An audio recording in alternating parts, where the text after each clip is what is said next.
దయచేసి అర్థం చేసుకుంటారా? పోనీ మనము స్పిరిచువల్ పోరాటంలో లేమా అంటే ఉన్నాము. అందుకే we're talking about believers, we're not talking about gentiles. అన్యుల గురించి మాట్లాడడం లేదు.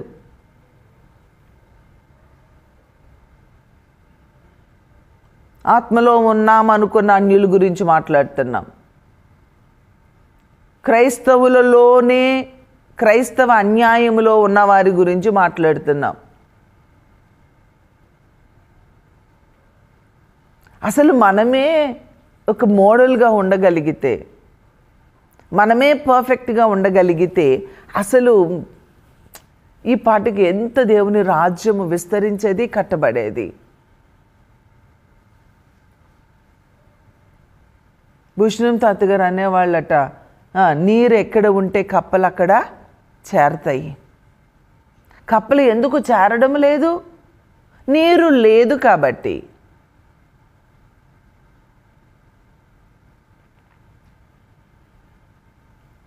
కప్పలు రావాలి, కప్పలు తెచ్చుకుంటే చచ్చిపోతాయండి. నీరు ఉంటే ఆటోమేటిక్గా కప్పలు వచ్చేస్తాయి. So you know need to work on, automatically they will come. నువ్వు వర్క్ చేయాల్సింది ఏంటంటే అక్కడ నీరు ఉండేలాగా చూసుకోవాలి, అక్కడ ఆత్మ ఉండేలాగా చూసుకోవాలి. మనలో దేవుని ఆత్మ ఉండేలాగా చూసుకుంటే that is more than enough to gain souls.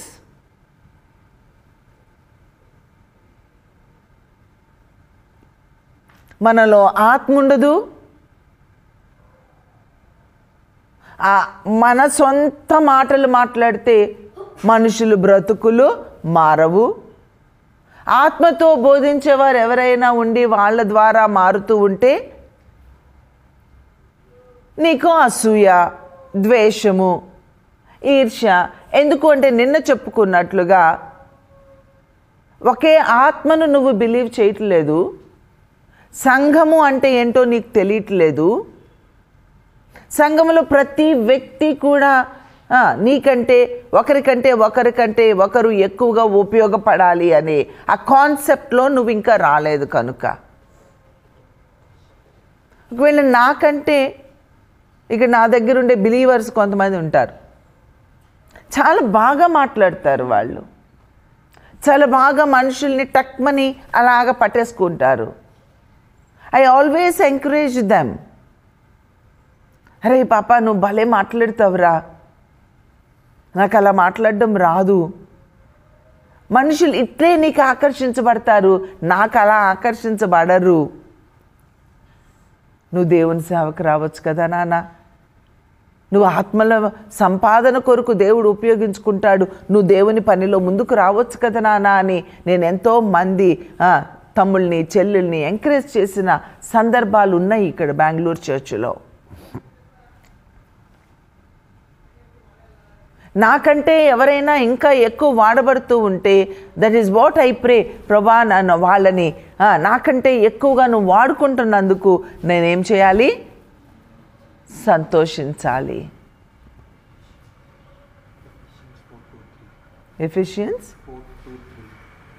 ఎఫెసీలకు రాసిన పత్రిక 4వ అధ్యాయము 2-3 అంట చూడండి నాన్న.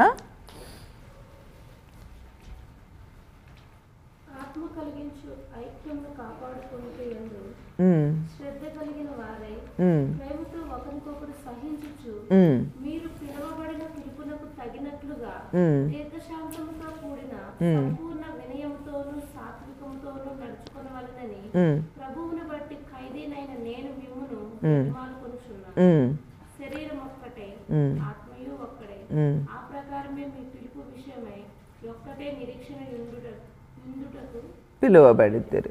చూడండి, ఇక్కడ మీరు సమాధానమను బంధము చేత ఆత్మ కలిగించు ఐక్యమును కాపాడుకొనుట యందు, ఐక్యతను కాపాడుకొనుటకు మనం ఏం చేయాలంట? శ్రద్ధ కలిగి ఉండాలి. మనందరము ఫోకస్ చేయవలసింది దీని మీద. ఐక్యముగా ఉండడానికి శ్రద్ధగా మనము వర్కౌట్ చేయాలి. నేను అంతకుముందు ఈ వాక్యాన్ని మీకు వివరించాను. ప్రేమతో ఒకరినొకరు సహించుకోవాలి అంటే ఏంటది? ఎదుటి వ్యక్తి మనల్ని బాధ పెడుతూ ఉన్నప్పుడు సహనం అనేది వస్తుంది. ఇప్పుడు ఎదుటి వ్యక్తి మనల్ని బాధ పెడుతూ ఉన్న ప్రేమతో ఆ వ్యక్తిని ఏం చేయాలి? సహించుకోవాలి. అంటే అందరూ కూడా కంఫర్టబుల్ జోన్లో ఉండరండి. స్పిరిచువల్గా లో లెవెల్లో ఉన్న వాళ్ళు ఉంటారు, స్పిరిచువల్గా ప్రాపర్ అండర్స్టాండింగ్ ఉన్న వాళ్ళు ఉంటారు. ఈ ప్రాపర్ అండర్స్టాండింగ్ ఉన్నవాళ్ళు ఈ లో లెవెల్లో ఉన్న వాళ్ళని ఏమి చేయాలి? సహించాలి. దేనికి సహించాలి? ఐక్యతను కాపాడుకోవడం కోసం సహించాలి. ఈవెన్ భార్యాభర్తల్లో కూడా అంతే. ఒకళ్ళు బాగుంటారు, ఒకళ్ళు బాగోరు. కానీ అక్కడ ఐక్యతను కాపాడుకోవడం కొరకు నీ భార్యను నువ్వేం చేయాలి? భరించాలి. నీ భర్తను నువ్వేం చేయాలి? భరించాలి. నీ బిడ్డలను నువ్వేం చేయాలి? భరించాలి. ఎందుకు భరిస్తున్నాము? ఐక్యతను కాపాడుకోవడం కొరకు భరిస్తున్నాం. ఐక్యత వద్దు అనుకున్న వాళ్ళు డివోర్స్కి వెళ్ళిపోతారు, బంధాన్ని బ్రేక్ చేసుకుంటారు. కానీ ఇక్కడ దేవుడు ఈ లోకానికి వచ్చింది బంధాలు బ్రేక్ చేయడానికి కాదు, కానీ బంధాలను నిలబెట్టడానికి వచ్చారు. కాబట్టి దేవుని ఆత్మ కలిగిన ప్రతి ఒక్కరూ కూడా దేవుడు ఐక్యం చేయడానికి వచ్చారు అని ఆ అవగాహన కలిగిన ప్రతి ఒక్కరూ కూడా, దేవుని ఆత్మతో నింపబడిన ప్రతి ఒక్కరూ కూడా ప్రతి బలహీనుని ఏం చేస్తారంటే భరిస్తూ ఐక్యతను కాపాడుకుంటూ వెళ్తారు. ఇది చాలా లోతైన ఆత్మీయ అనుభవము.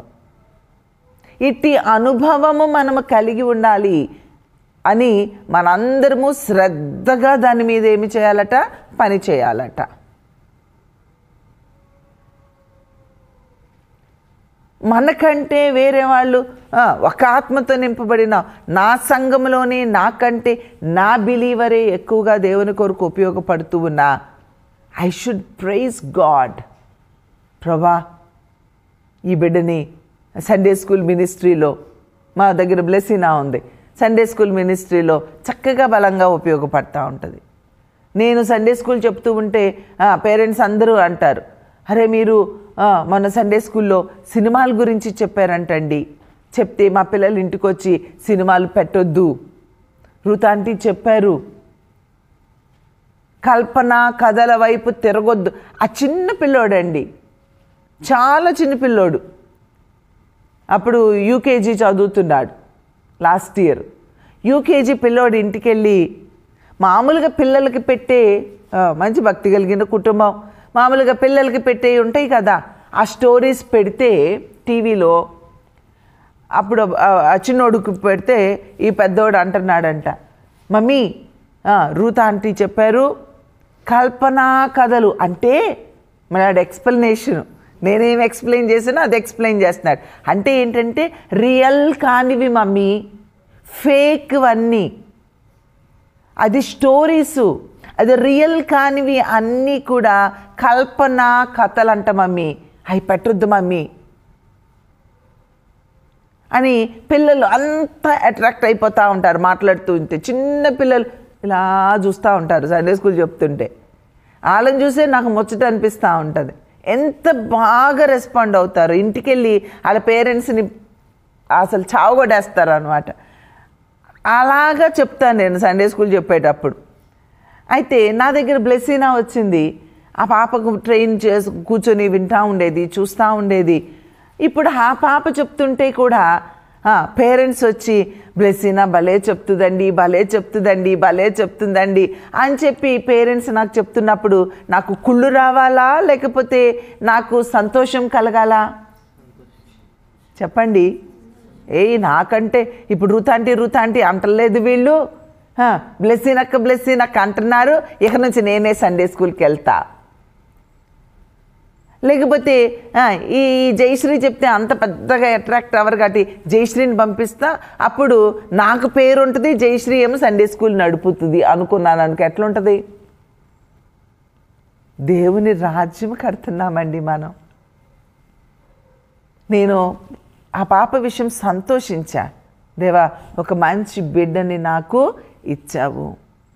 బాల్య దినములలో ఆ బిడ్డల హృదయములో ఒక చక్కని ఆ యొక్క విత్తనాలు వేయడానికి, ఆ ఫౌండేషన్ వేయడానికి ఈ బిడ్డను ఉపయోగించుకుంటున్నావు ప్రభా, నీకు వందనాలు అని నేను ప్రార్థన చేసిన దినాలు ఉన్నాయి.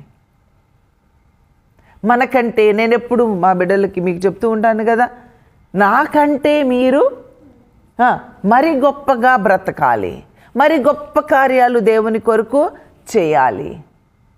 ప్రతి తల్లి డిజైర్ అలా ఉండాలి, ప్రతి తండ్రి డిజైర్ అలా ఉండాలి.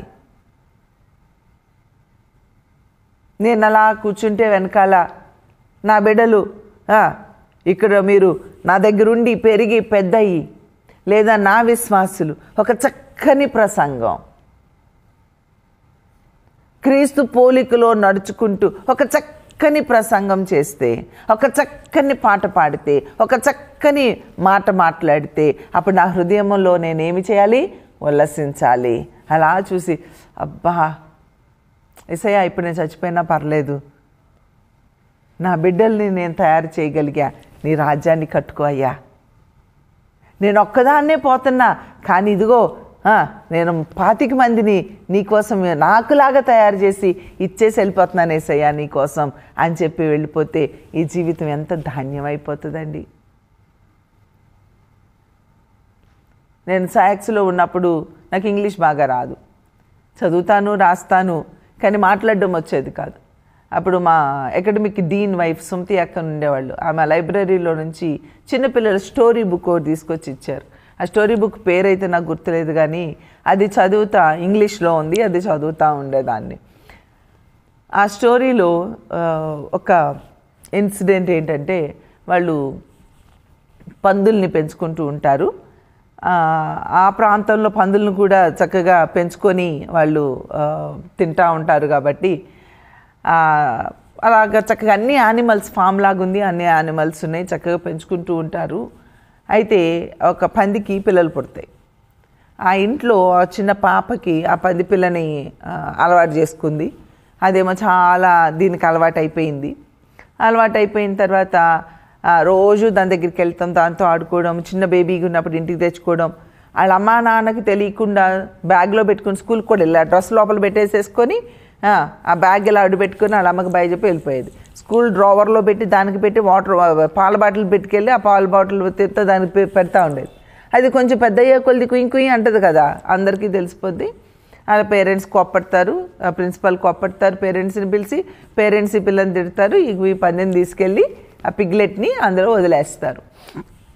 వదిలేస్తే దీనికి ఒకటే ఏడుపు. అయినా స్కూల్ నుంచి రాగానే వెళ్తుంది, కొంతసేపు అన్నీ పెడుతుంది, ఆడుకుంటుంది, వస్తూ ఉంటుంది, గుడ్ నైట్ అని చెప్పి వెళ్తుంది అనమాట. సో ఈ పాపకి ఆ పందికి అలాంటి రిలేషన్ ఏర్పడుతుంది. ఇంకా కొన్ని రోజులు అయిపోయి ఈ పాప పెద్దదైపోతుంది, ఈ పాపకి హోంవర్క్ ఎక్కువైపోతుంది. ఈ పేరెంట్స్ ఏమో రోజు అక్కడికి వెళ్ళి నువ్వు హోంవర్క్స్ చేయటం వెళ్ళొద్దని ఆపేస్తారు. ఆ పంది పిల్ల ఇంక ఈ పిల్ల కోసం వెతుక్కుంటుంటుంది ఆ టయానికి. ఇదంతా ఒక సాలిపురుగు స్పైడర్ చూస్తుంది అనమాట. ఒక స్పైడర్ చూసి అప్పుడు ఈ స్పైడరు ఈ పాపం ఈ పందిపిల్ల ఆ పిల్ల కోసము ఎదురు చూస్తుంది అని ఈ స్పైడరే దానికి చెప్తా ఉంటుంది, గుడ్ నైట్ అని చెప్పుద్ది. ఇది ఎల్ల వెతుక్కుంటుంది, ఎక్కడుంది వచ్చేసిందా నాకు అని, కానీ రాదు. సరే అలా కొన్ని రోజులు గుడ్ నైట్ అని చెప్పి ఎవరు చెప్తున్నారా అని చూస్తే ఈ స్పైడర్ చెప్తుంది. ఇప్పుడు ఈ స్పైడరు ఈ పిగ్లెట్ 2 ఫ్రెండ్స్ అయిపోతాయి అన్నమాట. అప్పుడప్పుడు హాలిడేస్ అప్పుడు లేకపోతే వీకెండ్స్లో శనివారం ఆదివారం వచ్చి ఈ పిల్ల వీటితో ఆడుకుంటుంటుంది. అప్పుడు ఈ 3 స్నేహం అవుతాయి, ఈ 3 ఇలా ఉంటాయి. సో ఇలాగా ఆ ప్లేస్ని ఈ స్పైడర్ ఫిల్ చేస్తుంది. చాలా మంచి రిలేషన్. ఒక రోజున ఇంకా క్రిస్మస్ వస్తుంది, ఈ పందిని పెద్దదైపోద్ది కదా, దీన్ని కట్ చేయాలనుకుంటారు. ఆ ఇంట్లో వాళ్ళు మాట్లాడుకుంటూ ఉంటే వీళ్ళకి అర్థమవుతుంది.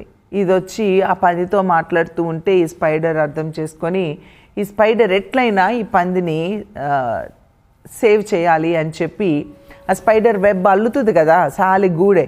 ఆ పెద్ద సాలిగూళ్ళు చూస్తూ ఉంటాం ఒక్కొక్కసారి, పెద్ద సాలిపురుగు. ఆ పెద్ద సాలిపురుగులో ఆ గూడులో చక్కగా ఆ ఫామ్ హౌస్ బయట గేట్ దగ్గర పెద్ద స్పైడర్ వెబ్ అల్లి అందులో ఏం చేస్తుందంటే ఏదో వర్డ్స్ టెరిఫిక్ అనే ఒక వర్డే గుర్తుంది, ఇంకా మొత్తం 3 సార్లు 3 వర్డ్స్ రాస్తుంది. అలా చక్కని వర్డ్ వస్తే మంచుకి అది తడిసి అలాగా సూర్యరశ్మికి షైన్ అవుతాం. ఆ ఫామ్లోకి వచ్చినప్పుడు ఆ పేరెంట్స్ పిల్లలు చూసి అరే ఇంకా అది చూసి ఇంకా ఈ స్పైడర్ దాన్ని కట్ చేయకుండా ఇట్లా మొత్తానికి దాన్ని 3 times దాన్ని సేవ్ చేస్తుంది. సేవ్ చేసిన తర్వాత ఈ స్పైడర్ కొద్ది కాలమే బ్రతుకుతుంది. ఈ సాలిపురుగు ఇది చనిపోయే ముందు ఇది ఏం చేస్తుందంటే ఒక అది ఎగ్స్ పెడుతుంది కదా, గుడ్లు పెడుతుంది. ఆ గుడ్లు పెట్టి అదంతా ఇంకా అయిపోతుంది. ఒక ఏమంటారంటే ఎగ్జిబిషన్కి వెళ్తాయి. ఈ పంది గురించి అందరూ వచ్చి ఆ టెరిఫిక్ అనేది పేపర్లో వేస్తారు, అందరూ వచ్చి చూస్తారు, దీన్ని ఒక ఎగ్జిబిషన్లో పెడతారు. ఆ ఎగ్జిబిషన్లో కూడా ఈ స్పైడర్ ఏదో ఒక వర్డ్ రాస్తుంది. ఆ వర్డ్కి అందరూ దానికి ప్రైజ్ వస్తుంది. ఇక ఆ స్పైడరు, ఆ పాప, ఈ పందిపిల్ల ఇక అందరూ కలిసి వచ్చేసేయాలి. కానీ ఆ రోజే స్పైడర్ లాస్ట్ డే, ఆ రోజు చనిపోతుంది.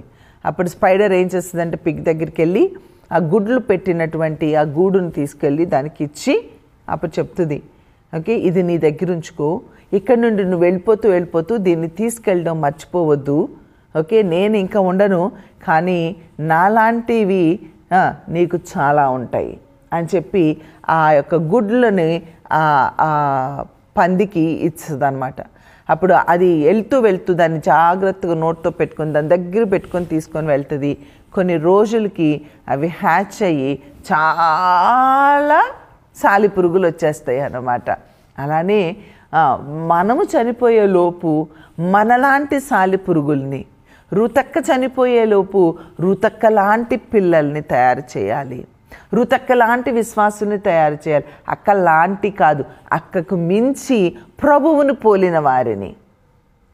నేను స్వార్థపరురాలనయ్యి మిమ్మల్ని స్వార్థపరులుగా పెంచితే మీరేమి దేవుని రాజ్యాన్ని కడతారు? నాలో మీరు స్వార్థం చూస్తే, నాలో మీరు ప్రేమహీనతను చూస్తే, నాలో మీరు భక్తిహీనతను చూస్తే, నాలో కుళ్ళును చూస్తే, నాలో మనుషుల్ని ఎదగనివ్వకుండా అణిచివేసే స్వభావాన్ని చూస్తే మీరు కూడా అలానే చేస్తారు, అవునా కదా? కానీ అలా చేయడము, అలా బ్రతికి నేను చనిపోతే మీరు కూడా ఒక్కళ్ళు కాదు అనేకులు అవిధేయులు అయిపోతారు. అనేక మంది అవిధేయతల్ని పెంచడానికి దేవుడు నన్ను ఎన్నుకున్నాడా? అనేక మంది క్రీస్తు లాంటి వారిలాగా నేను బ్రతుకుతూ క్రీస్తులాగా మిమ్మల్ని బ్రతికించడానికి దేవుడు నన్ను ఎన్నుకున్నాడా? ఏం చేద్దాము? నాలాంటి వారు, నాలాంటి అక్కలు, నాలాంటి చెల్లెళ్ళు, నాలాంటి తమ్ముళ్ళు, నాలాంటి అన్నలు, నాలాంటి విశ్వాసులు ఆలోచించండి. మనము మన తర్వాత మన బిడ్డల్ని, మన విశ్వాసుల్ని, మన తోటి సేవకుల్ని, తోటి విశ్వాసుల్ని ఎలా తయారు చేద్దాము? మనం ఎలా ఉంటే వాళ్ళు అలానే తయారవుతారు. ఇంకా మనము వాక్యానికి విరుద్ధంగానే బ్రతుకుదామా? దేవుని ఐక్యత గురించి అవగాహన లేనివారుగానే బ్రతుకుదామా? ఆత్మ ఒకటే అనే అవగాహన లేకుండా బ్రతుకుదామా? మనందరము ఒకే శరీరములోని భాగాలు అనే అవగాహన లేనివారుగా బ్రతుకుదామా? ఒకే నిరీక్షణ కొరకు పిలువబడిన వారము అని అవగాహన లేకుండా బ్రతుకుదామా? మీరే చెప్పండి, మీరే ఆలోచించండి. మనందరము కూడా మార్పు చెందవలసిన వారమా కాదా? ఇంక్లూడింగ్ మీ. ఇంకా ఎక్కడో స్వార్థము, కాదు అనుకుంటూనే ఇంకా ఎక్కడో అసూయ, కాదు అనుకుంటూనే ఇంకా ఎక్కడో నేనే అనే స్వభావం. ఏం నాతో ప్రార్థన చేయించుకోకుండా ఆ విశ్వాసతో ప్రార్థన చేయించుకుంటున్నావేంటి? ఎక్కడో అంటే నేనే, నాకు ప్రయారిటీ ఇవ్వాలి కదా, నీకు ప్రయారిటీ ఇస్తున్నారేంటి? ఎక్కడో నేను. ఇవన్నీ నాలో నీలో లేవా? ఉన్నాయా? ఉంటే మార్చుకోవాలా? వాటితోనే కంటిన్యూ అవ్వాలా? ఆ సెన్స్లో ఉండి ప్యారలైజ్ అయిన స్టేజ్లో ఉందామా, లేదా డాక్టర్ దగ్గరికి వెళ్ళి మన హార్ట్ని షేర్ చేసుకొని, అయ్యా నా కోసం ఇంత శ్రమ పడ్డారు, నా కోసం ఎంత ప్రార్థన చేశారు, నాకు ఇంత ట్రైనింగ్ ఇచ్చారు, నన్ను ఎంతగా తయారు చేశారు, కానీ నేను బలహీనమైపోయానయ్యా, ప్యారలైజ్ అయిపోయానయ్యా, కృంటివాడినైపోయానయ్యా, నా కోసం ప్రార్థన చేయండి అయ్యా, నన్ను మరలా లేవనెత్తండి అయ్యా. కొన్ని రోజులు ఆ బెడ్ మీదే పడి దేవుని సన్నిధిలో పడి మళ్ళా రివైవ్ అయితే ఎంత గొప్ప రివైవల్ మనం తీసుకొని రాగలుగుతాము. ఎక్కడో ఏదో లోపం జరుగుతుంది అనిపిస్తూ ఉంది మన బ్రతుకుల్లో. పశ్చాత్తాపడాలి, కన్నీరు కార్చాలి, దేవుని వైపు చూడాలి, దేవుని రాజ్యాన్ని కట్టాలి, ఐక్యత కలిగి ఉండాలి, నిస్వార్థంగా ఉండాలి. మనలాంటి వారిని అనేక మందిని తయారు చేసి ఈ లోకములో యేసుప్రభు లాంటి ఒక్కరు 12 మందిని తయారు చేసుకుని లోకంలోకి వెళ్ళండి అన్నారు. ఒక్క రూతు 12 మందిని తయారు చేసుకొని లోకంలోకి వదిలితే, ఒక విశ్వాసి ఇంకొక 12 మందిని తయారు చేసుకొని లోకంలోనికి వదిలితే ఎంత బాగుంటుంది. దయచేసి అవగాహన చేసుకుందాము. ఐక్యత కొరకు శ్రద్ధతో వెతుకుదాము, ప్రేమతో సహిద్దాము, దేవుని రాజ్యాన్ని కడదాము. ప్రార్థన చేసుకుందాం. దయచేసి తలలు వంచి చిన్న ప్రార్థన చేయండి. జూమ్లో ఉన్నవారు